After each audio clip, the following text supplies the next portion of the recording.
एकांत में भगवान की कुछ स्तोत्र और प्रार्थना है, उनको गाइए और रोइए, प्रभु से प्रार्थना कीजिए।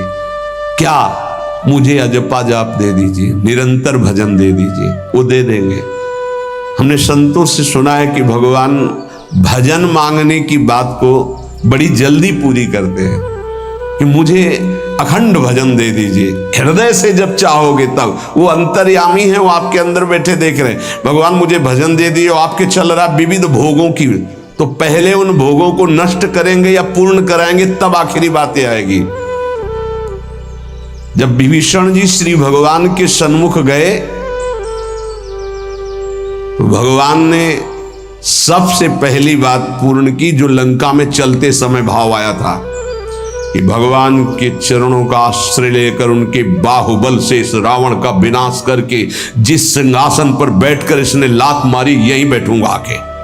पहला काम किया, समुद्र का जल मंगाकर लंकाधिपति पद पर अभिषिक्त कर दिया। और लंकेश कह के उन्होंने कहा कि प्रभु उर्कछु प्रथम वासना रही, प्रभुपद प्रीति सरित सो बही। प्रभु आपके चरणों के दर्शन से कोई कामना नहीं। तो भगवान कहते नहीं, पहले कामना की थी उसकी पूर्ति लो। हम भगवान से भजन मांगेंगे, साथ में नाना प्रकार की वासनाएं हैं, तो इसीलिए जब बहुकाल करी सत्संगा, सत्संग सुनते सुनते ये दिमाग में बैठ जाता है कि भोग वासनाएं, कामनाएं ये हमें फंसाने वाली हैं, हमें नहीं चाहिए। जब आपके अंदर से उदासीनता आएगी तब भजन की मांग पूरी हो जाएगी। कभी कभी भगवान का गुणानुवाद करके एकांत में रोया करे साधक। कभी रोना आता है अपने इंद्रिय और मन के विलास की पूर्ति ना होने पर। इतने मोटे मोटे आंसू गिरते, तब लगता है कितने कीमती आंसू कितने घटिया जगह में गिरा रहे हो। अरे इन्हीं से प्रभु को खरीद लेते हैं। अगर उनके लिए रो देते तो इतने करुणामय हैं वो कि आपको आभास होने लगता। भले हम अंतःकरण उस कोटि की व्याकुलता नहीं कि मेरे प्रभु हम पर कितनी कृपा कर रहे हो, अगर हृदय से उनको पुकारे तो निश्चित वो अनुभव में आ जाते हैं। छोटी छोटी बातों में लोग रो देते हैं, ऐसे रो देते हैं, मोटे मोटे आंसू चल रहे बात में ऐसे, और प्रभु की चर्चा हो जाए घंटों, कोई फर्क नहीं पड़ेगा। ये तो आश्चर्य लगता है। और भक्तों को चाहे जितना भीषण कष्ट हो, कभी आंसू नहीं निकल सकते। जब आंसू निकलेंगे तो भगवत भाव में निकलेंगे।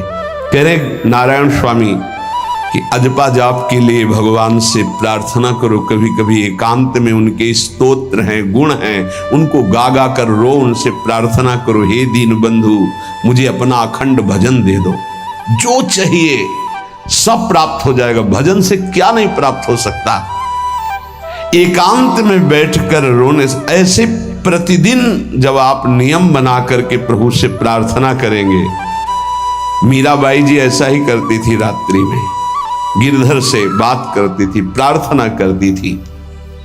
नारायण स्वामी जी कह रहे उपासक ये बिल्कुल ध्यान रखिए, यदि नाम सिद्ध करना है तो झूठ बोलना शपथ पूर्वक त्याग दे।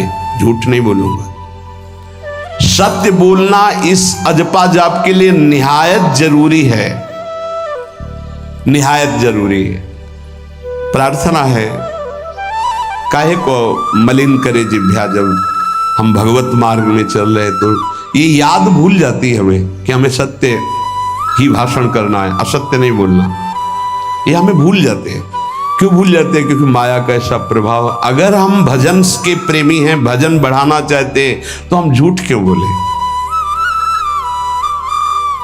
सारे जगत में जो भी तुम्हारे सामने आवे, दृष्टि से उसको जरूर देखकर एक बार प्रणाम करो। मेरे प्रभु इस जीव जंतु के रूप में, जड़ के रूप में, चैतन्य के रूप में। इससे तुम्हारे हृदय में पवित्रता बढ़ेगी, अजपा जाप चलने में सहायक होगा।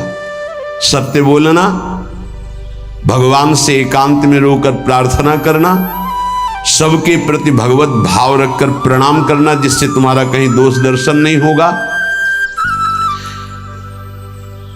किसी के मन को दुखाने वाली कभी बात न कहे, किसी को दुर्वचन न कहे, किसी का वैर भाव अपने हृदय में स्वीकार न करे। ये साधन मैंने स्वयं किया है।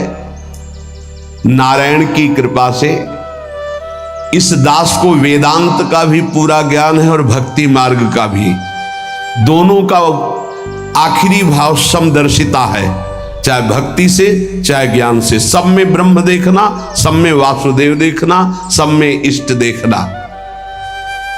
भक्ति विषय में भजन और ज्ञान विषय में नारायण, ये दोनों बात भक्त में होनी चाहिए। भक्ति का प्रथम और अंतिम विश्राम भजन, हर समय भजन चलना, और आंतरिक ज्ञान का विषय सब में हमारे इष्ट देव, ये दो बातें जरूर होनी चाहिए परिपक्व भजनानंदी होने के लिए। अगर भगवान की प्राप्ति करनी है तो ये दो बातें बड़ी जोर की है, भजन निरंतर और जिसके भी सानिध्य में आए उसमें भगवत भाव करना। मेरे नारायण ने मुझसे कहा, वो फरमाया कि उनके पीछे पीछे मैं चलता हूं जो मेरे ऐसे भजन करने वाले भक्त होते हैं। और श्री कृष्ण चंद्र जी ने दयालुता में भागवत में कहा, अनुब्रजा में हम नित्यम पुयत्यं गुरेण भी। मुझे बहुत रोना आता है बात सुनकर के कि दास की चरण रज के लिए स्वामी पीछे पीछे डोलता है। किस भक्त के पीछे? जो दो बातें यहां कही, जो निरंतर नाम जप करता है और सब में भगवत भाव रखता है, तो भगवान नारायण ने स्वामी नारायण स्वामी से कहा कि मैं उसके पीछे पीछे डोलता हूं कि उसकी चरण रज मेरे ऊपर पड़ जाए। और भगवान श्री कृष्ण चंद्र जी ने कहा, निरपेक्षम मुनिम शांतम निर्वैरम समदर्शनम। निरपेक्ष जो किसी की अपेक्षा नहीं रखते, किसी से कोई संबंध नहीं, स्वार्थ का। मुनिम जो निरंतर मंत्र का नाम का मनन करते रहते हैं। शांतम हर द्वंद्व की प्रहार स्थिति में वो शांत रहते, विचलित नहीं होते। निर्वैरम कोई उनसे वैर करे तो भी वो उससे वैर नहीं करते। और समदर्शी सब में अपने इष्ट को देखते। ऐसे संतों के पीछे में भगवान कहते उनकी चरण रज लेने के लिए हर समय पीछे पीछे रहता हूं।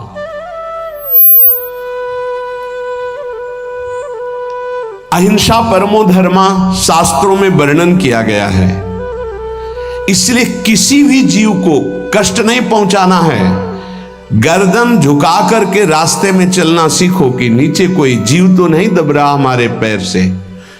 शरीर को सावधानी पूर्वक, किसी को दुख न पहुंच जाए मेरे शरीर से। वाणी को संभाल कर, किसी के हृदय में बाग बाण ना लग जाए, वाणी का बाण ना लग जाए। बाहर का प्रहार तो सहा जाता है, लेकिन जब हृदय में शब्द चुभता है वचनों का, ये बाण खरकता रहता है। किसी भी जीव को कभी मारना नहीं, वो तुम्हें नुकसान नहीं पहुंचाएगा। गीता वाटिका में सांप निकला, फण वाला कोबरा। राधा बाबा ने कहा, देखो अभी केवल हमने देखा है, अगर और लोग देखेंगे तो आपको पीड़ा पहुंचा सकते हैं, इसलिए एक लकड़ी उठाई और कहा मैं रास्ता बना रहा हूं, आप इधर से चले जाओ। ऐसे किया सांप ने। सब में भगवान है। अगर हम भगवत भाव करते हैं तो निश्चित वहां से कोई विरोध नहीं होगा। जब हम भगवत भाव करते तो सर्वात्मा भगवान वहां विराजमान, कैसे आक्रमण करेंगे? जैसे रत्नावती जी के लिए माधव सिंह ने जंगली शेर पिंजड़े में बंधवा कर वहां लाए और ऊपर से बालकनी से पिंजड़े का ऐसे खींच दिया गया, शेर बाहर निकला दहाड़ता हुआ। और वो पूजा में थी ठाकुर जी के संतशाला में, बहुत से संत विराजमान थे। दासी ने कहा, महारानी सावधान, सिंह आरती करने जा रही थी मुड़ी, और कहा नहीं सिंह नहीं, नृसिंह, हमारे भगवान नृसिंह देव पधारे। और थाल लेकर मुड़ी तो जैसे सीधी गाय ऐसे खड़े हो गए, तिलक लगाया, आरती की, प्रणाम किया। सिंह घूमा और छलांग मारी ऊपर, जो बालकनी में राजा के पार्षद उसको बंदी बना करके लाए, सबको फाड़ और जंगल में। किसी संत को, रत्नावती जी को या किसी को, वहां कोई क्षति नहीं।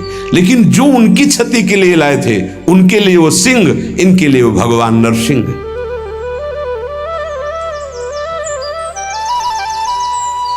यथा योग्य दूसरे की सहायता करना, ये अपने भजन को बढ़ाने के लिए अत्यंत आवश्यक है। नारायण स्वामी जी कहते हैं, साधु क्या सहायता करेगा? मान लो जो अकिंचन है वो क्या सहायता करेगा? तो विद्या दान सबसे बड़ा दान है। तुमने जो शास्त्रों में स्वाध्याय किया है, जो अनुभव किया है, वो दूसरों को दो। जो अधिकारी है, जो दैन्य है, जो सुनना चाहता है, उसे जरूर सुनाना चाहिए। जो विद्या का दान करता है, भगवान का भजन बहुत सहजता से होने लगता है। दूसरे को भजन में लगाने की बात, इसीलिए जैसे आप गृहस्थ में हैं तो आप अपने परिवार के छोटे बच्चे बड़े सब 5 मिनट आप राधा राधा कहिए, आप 10 मिनट भजन कीजिए, आप स्वयं कीर्तन कीजिए, पूरे परिवार को सुनने को मिले, बहुत लाभ मिलता है। सब अगर नगर कीर्तन करें तो लाखों लोगों के पाप नष्ट हो जाए, आपको बहुत जल्दी भगवत प्राप्ति हो जाए। ये साधन होते थे। अब क्या हो गया कि इतनी भजन के प्रति लघु बुद्धि हो गई कि शर्म लगेगी कि हम पूरे गांव में कैसे कीर्तन करें। जो शर्म लगने वाली बातें, उनमें शर्म नहीं, नाम जप में शर्म लगेगी कि हम 10 लोग मिलकर नगर कीर्तन करें।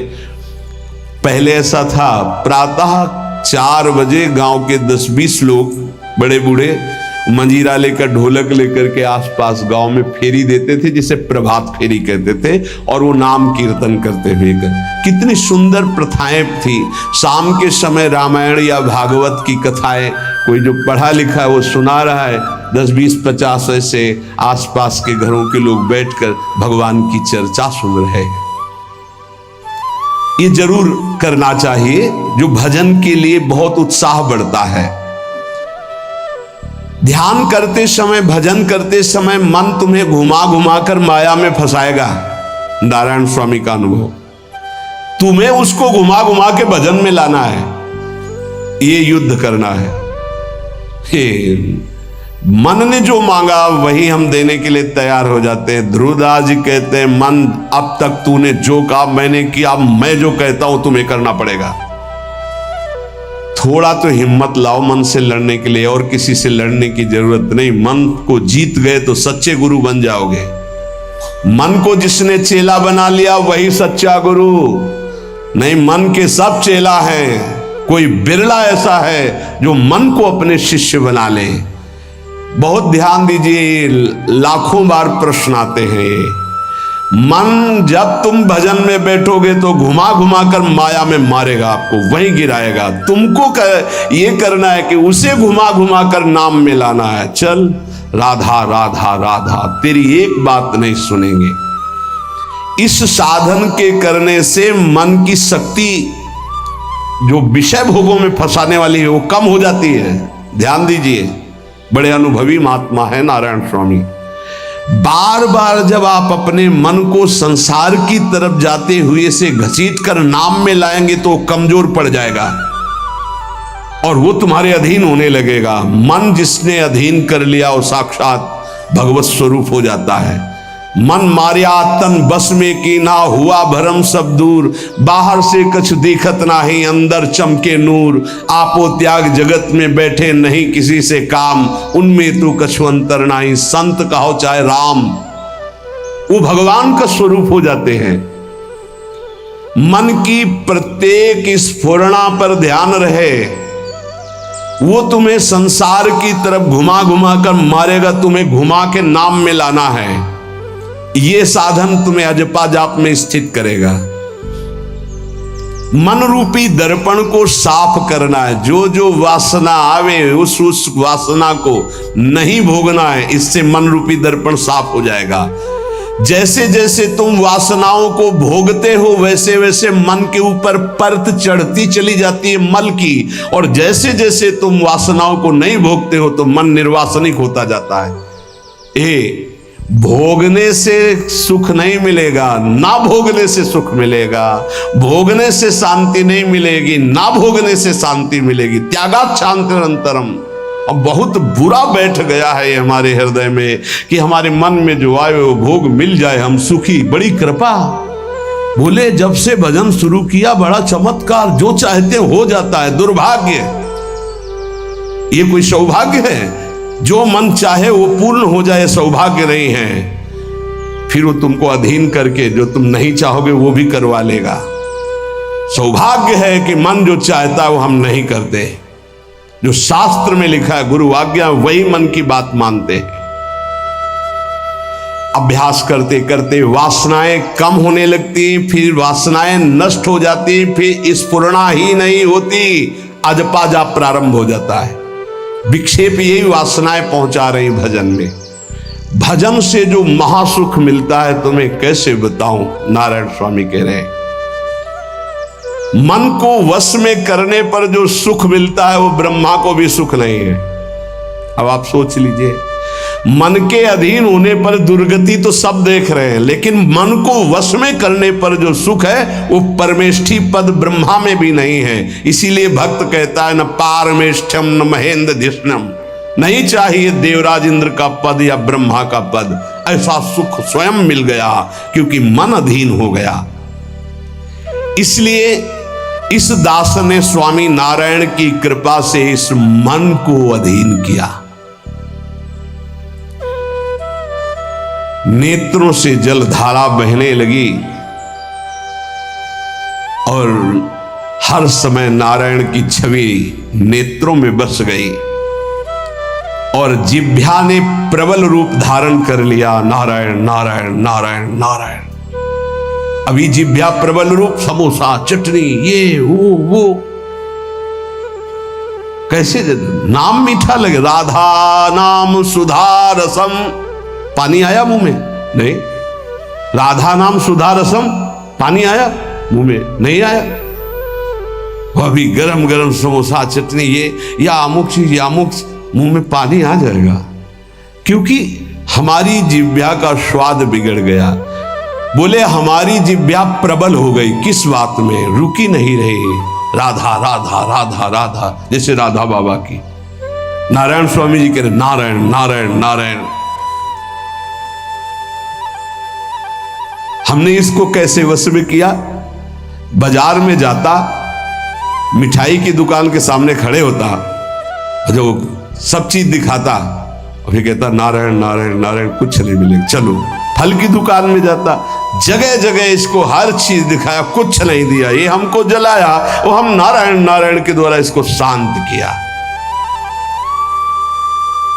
माया ने हर चीज मंगवाकर हमारे सामने रखी पर नहीं खाया। ध्यान दीजिए, महापुरुष अपने इसको लिखने के पहले उन्होंने लिखा है कि मैं कोई लेखक नहीं हूं, मैं उन साधकों के लिए जो भगवत साक्षात्कार करना चाहते हैं उनके लिए रात्रि में अपने प्रिय नारायण का भजन रोक करके कुछ बातें लिख रहा हूं। अगर इनको स्वीकार करोगे तो आपका भी अजपा जाप चलने लगेगा, आप भी भगवत साक्षात्कार कर लेंगे। जब हमने देखा कि बहुत सुंदर सुंदर भोजन बन करके हमारे सामने माया भेजने लगी, नारायण भेजने लगे, ऐसा नहीं कह रहे। देख लो साधक की चतुरता देखो। माया हमारे सामने अच्छा अच्छा भोजन पकवान, पर मैं कभी उन अच्छे भोजन को नहीं पाता, मामूली साधारण उससे निकाल करके भोजन पाता। जितने सिद्ध हुए हैं उनकी रहनी है ये है। मिठाई चरफरा स्वादिष्ट जवान पर ना रखने का नियम ले लिया, ये बड़ी बात है।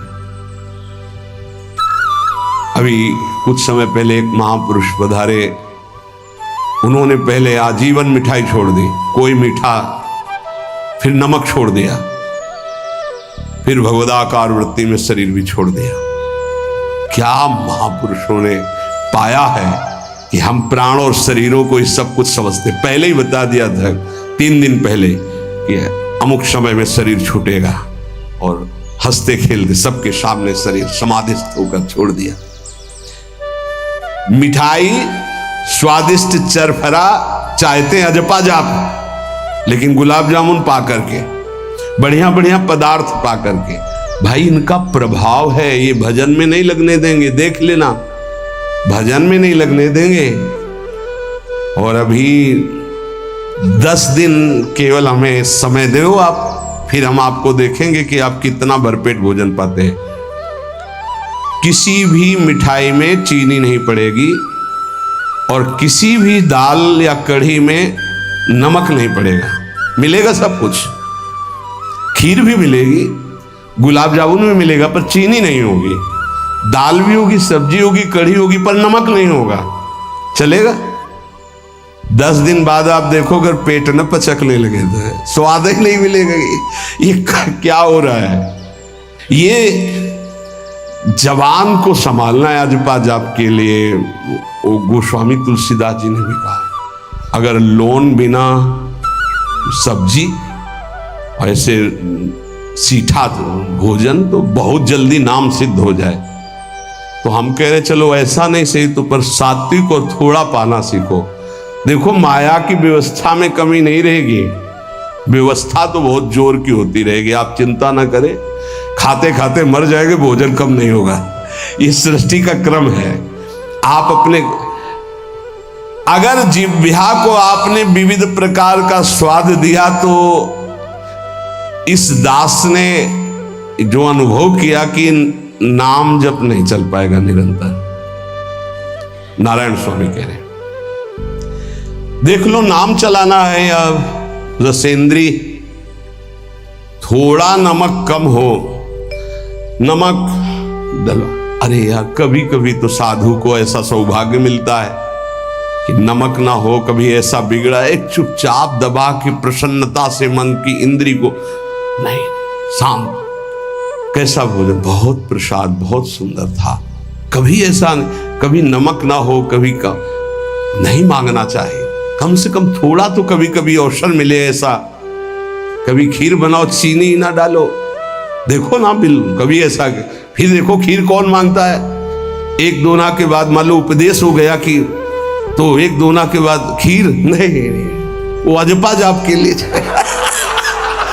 खीर मला है अजपा जाप के लिए। ये रसेंद्री का विलास बहुत विचित्र, बहुत विचित्र है। खाते खाते मीठा शुगर हो गया, खाते खाते परेशान, लेकिन फिर भी रसेंद्री नहीं मानती। जो निरंतर भजन करना चाहता है उसे 24 घंटे गुरुजनों के द्वारा बनाई हुई दिनचर्या में ही रहना चाहिए। एक दिनचर्या कोई पकड़ लीजिए, एक आज्ञा पालन कीजिए। अगर 100 आज्ञा ना पालन करने की सामर्थ्य आ जाए तो बताना, एक कोई आज्ञा पालन कर लीजिए, वो 100 आज्ञा पालन, और एक आज्ञा उल्लंघन कर दीजिए, 100 आज्ञाओं से आपको नीचे गिरा देंगे। एक दिनचर्या पालन कर लीजिए, आप अपने मन को आज्ञा पर लगा दीजिए, एक दिनचर्या पालन कर लीजिए। कौन सी दिनचर्या ऐसी कठिन जो आप पालन नहीं कर सकते? मैंने एक यूरोप का आदमी था, वो बहुत अमीर था। वो मरते समय घर वालों को कहा कि मैं एक वसीयत लिखा है, वो मुझे पढ़ने को मिली उस दिन। पूज्य नारायण स्वामी जी कह रहे हैं उसमें कोई रुपया पैसा की वसीयत नहीं थी। उसने एक बहुत मोटे अक्षरों में शब्द पूरा खाली, पूरी डायरी खाली, केवल एक शब्द, और कहा मैं ये वसीयत आप लोगों को लिखकर, time is money in the world. सही शब्द है कि गलत है? वर्ड होगा, हाँ, क्योंकि ज्यादा पढ़े लिखे। Time is money in the world, दुनिया में सबसे बड़ी संपत्ति समय है। दुनिया में सबसे बड़ी संपत्ति समय है। जब से मैंने ये पढ़ा तो इस दास ने समय की सदैव कद्र की है, हर समय को सार्थक किया है। या निरर्थक करने में समय की सार्थकता समझ रहे, निरर्थक सोना, निरर्थक बातें करना, बिना भजन के जो सेकंड गया व्यर्थ गया। बहुत सुंदर बात है, जिसने समय की कीमत पहचान ली वो सबसे बड़ा संपत्तिवान। Time is money in the world, संसार में समय ही सबसे बड़ी संपत्ति है। समय की सदुपयोग वृत्ति राधा राधा राधा राधा। इसको पाबंदी में बांधिए, तुम्हारा लोक परलोक दोनों सुधर जाएगा। समय को एक, इस समय ये, इस समय ये, इस समय ये, इस समय। परसों जब इसी का सत्संग हुआ था तो ये हुआ था कि यदि आपने किसी को 5 बजे का समय दिया तो 5 मिनट पहले पहुंच जाइए। ये साधक का लक्षण होता है। अगर 3:30 बजे से वाणी पाठ होता है तो आपको यहां 3 सवा 3 बजे ही उपस्थित हो जाना चाहिए। आप सर्वांतर्यामी भगवान के द्वारा दिया हुआ दिव्य मानव देह और दिव्य सत्संग और इसको दिव्य बनाने का अवसर खो मत। नहीं, ये सोने के लिए नहीं, ये व्यर्थ के लिए नहीं, ये मुंह दिखी करने के लिए नहीं है, ये अंता से पालन करने के लिए है। जब से मैंने ये शब्द पढ़ा था time is money in the world, तो अपने जीवन में कभी 1 मिनट भी व्यर्थ नहीं खोने दिया, 1 मिनट भी। देखो, यही लगन नींद पर विजय प्राप्त करवाती है। यही लगन कि मुझे समय बर्बाद नहीं करना, जितना अधिक से अधिक भजन।